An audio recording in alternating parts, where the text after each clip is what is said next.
Happy Monday, you crazy kids. March 8th, 2021. You're watching the Daily Mix TV. Hi, my name is Sean Patrick Hillman. Hope you guys had a great weekend. It was certainly a little chilly in New York, but allowed me to spend some time with Kylie and Rolo and test out some new recipes. Hopefully, you guys had a relaxing weekend as well. On to the news. Global shipping has descended into sheer chaos as altered shopping habits and virus outbreaks have caused port delays and a fuel shortage, as well as a shortage of shipping containers. In Los Angeles, as an example, dozens of cargo vessels filled with exercise bikes, office furniture, flat screen TVs, and other hot-ticket items are piling up offshore as dock workers grapple with a growing backlog of imports. The bottleneck has delayed the delivery of goods and threatened higher prices for consumers. And believe it or not, some retailers have actually resorted to flying in their inventory to circumvent major disruptions to international trade. So let's talk about this a little bit. A year ago this month, when the pandemic first started gaining real steam, you started seeing lockdowns everywhere. Then came the run on toilet paper and sanitization wipes, okay? And you had Charmin, Bounty, Lysol, a couple of others all citing product shortages because the demand was just so high. Here's the issue. Some of that was manufacturing, some of that was distribution, okay? When in March and April of last year, you had a lot of dock workers that were saddled with COVID. You had warehouse workers, same situation. Basically, frontliners who were keeping products on the shelves and keeping products delivered through trucking, they were getting sick. And that led to a number of issues in inventory at local stores. A year later, a pandemic is something, especially one of this type, is something that hasn't been addressed in generations. So there's no playbook for this. But those frontliners kept those products on the shelves, food on your plate in your home and on your stove so that you could make those dinners. So now what you have a year later, we've learned a lot of lessons. You got a lot of differences this year versus last. We're still grappling with this pandemic. And now the federal government is saying that we may hit herd immunity sooner. They're not sure. There's a lot of uncertainty. But there's one thing you can be assured of. The supply chain is sacrosanct. And unfortunately, when you have a disruption like this, it does increase costs. Right now, we're seeing fuel prices go up. We're also seeing food, clothing, and electronics prices go up. Why? Whenever fuel goes up, so does everything else. Literally every single aspect of our lives revolves around fuel. Because how does that food get from the farm to the distribution center to the grocery store? How do those clothes get on the shipping container, or that TV? How does that get on the shipping container and then out to the local Best Buy or Amazon warehouse? It's very simple. Trucks. Trucks require fuel. In order for this kind of thing to not have an effect, those fuel prices need to stay down. Unfortunately, that's not what's happening right now. With this kind of issue in terms of that bottleneck, it's going to increase prices because there's going to be a shortage of supply and there's going to be increased demand because of the shortage of supply. So we'll keep an eye on this for you and keep talking about it as we go. But my gut tells me come April, we're going to see a little bit of a softer consumer spending pattern because those prices have gone up. Not sure how long to cook and stir your pasta before it's done perfectly al dente? Well, just wait until the tunes run out. At least that's how pasta brand Barilla wants you to do it. In a clever new campaign this year, Barilla's debuted 8 of its own musical playlists on Spotify, each timed perfectly to play just long enough to cook their pastas. The playlists, which have names like Mixtape Spaghetti and Moody Day Linguini, all run for 9 to 11 minutes depending on the pasta shape and based on the cooking instructions on the back of the box. So Spotify has 2 playlists for each different type of pasta. Let's use Mixtape Spaghetti as the example. It includes an instrumental track, some Italian songs, and Hard Knock Life by Jay-Z, which plays for just 9 minutes, and that's just as long as Barilla recommends cooking its spaghetti to al dente. These kinds of programs are brilliant. Not only do they drive an immense amount of positive press, it gets a younger generation excited about cooking. And for a brand like Barilla, that's exactly what you want. So this checks all the boxes. Now, some of the other playlists are even funnier. Timeless Emotion Fusilli and Pleasant Melancholy Penne. I mean, you're talking about songs by the Beatles, Dua Lipa, Harry Styles, and more that are included in these playlists. So it's not, second, rung music or third rung music or indie music. It's actually mainstream, and it's combined with some heritage-driven music like Italian songs and things like that. For Barilla to have done this with Spotify is basically putting a kitchen timer online. Very smart move, especially for, I'd say, older Zoomers, Gen Zers, and younger millennials.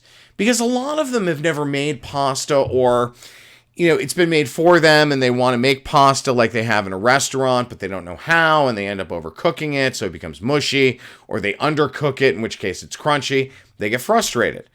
Barilla clearly has a good idea behind this and knowing what they're doing, especially considering music is the great uniter. I've said that for my entire life.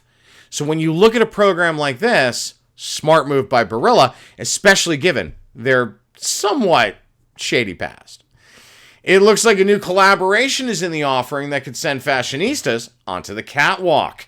Sephora Collection and fashion house Coach are joining forces on a limited edition collection of makeup products that feature Coach's iconic motifs and mascots. So this was inspired by the fashion brand's Leathercraft. The collection contains glittery packaging with colorful illustrations, as well as Coach's sculpted C and their mascots, Rexy, Sharky, and Uni, according to a press release from the company. Quote, "I wanted to create something playful, but also very Coach. Really rooted in a rich color palette that recalls our leather heritage. Like a beloved bag or favorite piece of outerwear, makeup is about creativity and style, and with Sephora, we were able to find another way to celebrate self-expression." And that was Stuart Vevers, who's the creative director at Coach. So products that are a part of this collection in this line, very, very smart program.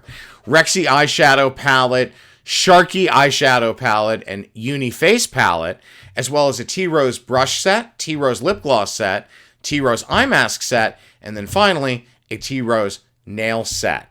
Quote, "Sephora's collection's goals is to not only create affordable and inclusive beauty products, but to inspire our clients to learn, explore, and confidently play with beauty. When we thought about inspiring play, Coach felt like the perfect partner as their values of inclusivity, self-expression, and authenticity align seamlessly with all Sephora stands for." And that's Brooke Banwart, who's the vice president and general manager of Sephora Collection North America.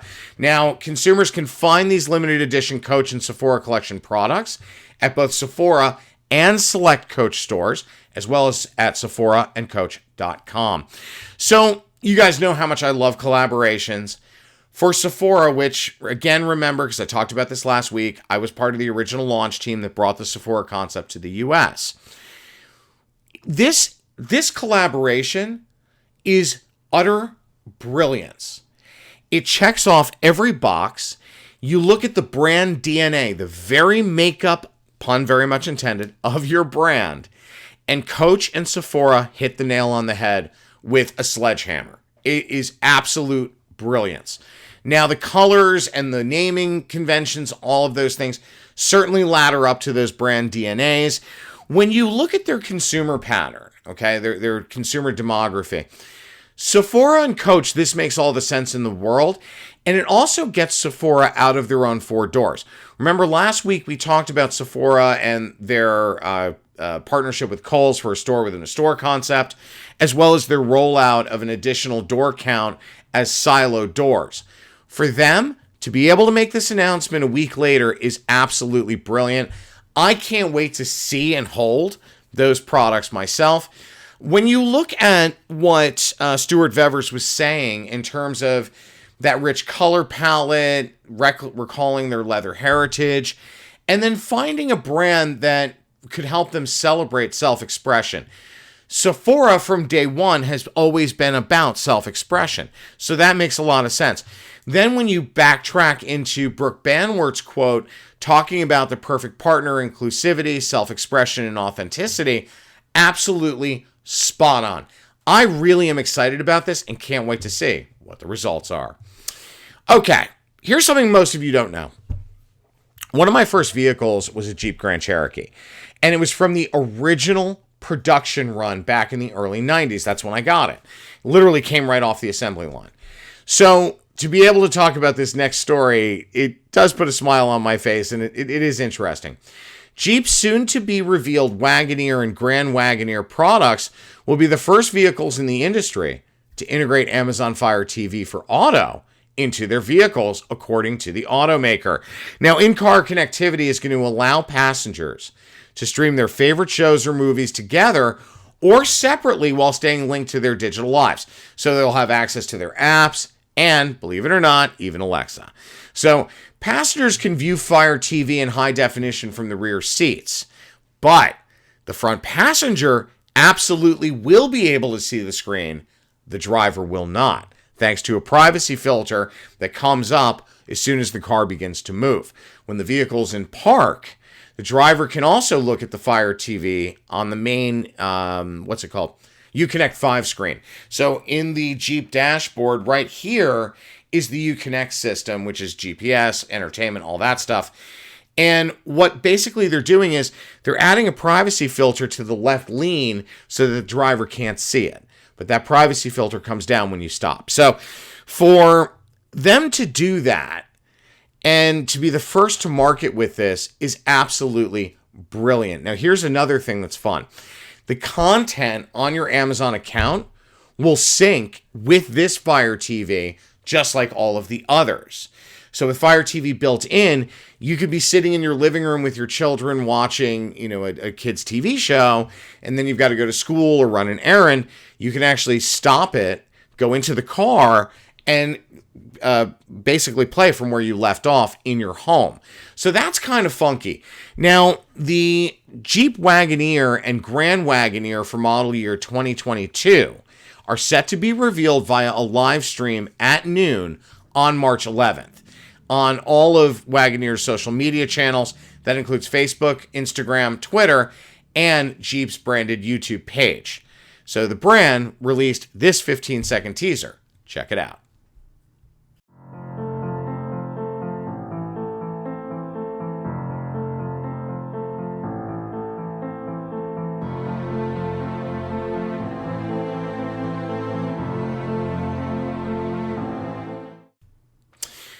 So according to the company, the vehicles are designed and engineered to set a new standard for American premium in the large SUV segment, according to the Jeep brand's CEO, who's Christian Munier.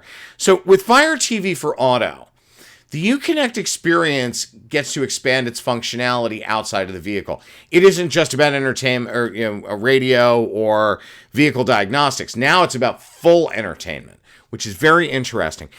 The challenge that I have to this, and I'm glad they put the privacy filter in because that makes all the sense in the world. The issue that I have is going to be more from a consumer safety standpoint once the hackers get a hold of this. So what do I mean? I could easily see, and let's add in consumer behavior to that. Sorry, I should have been very clear. Hackers can easily get into vehicular systems if they know what they're doing and be able to disable that privacy filter. Okay, so that's one issue.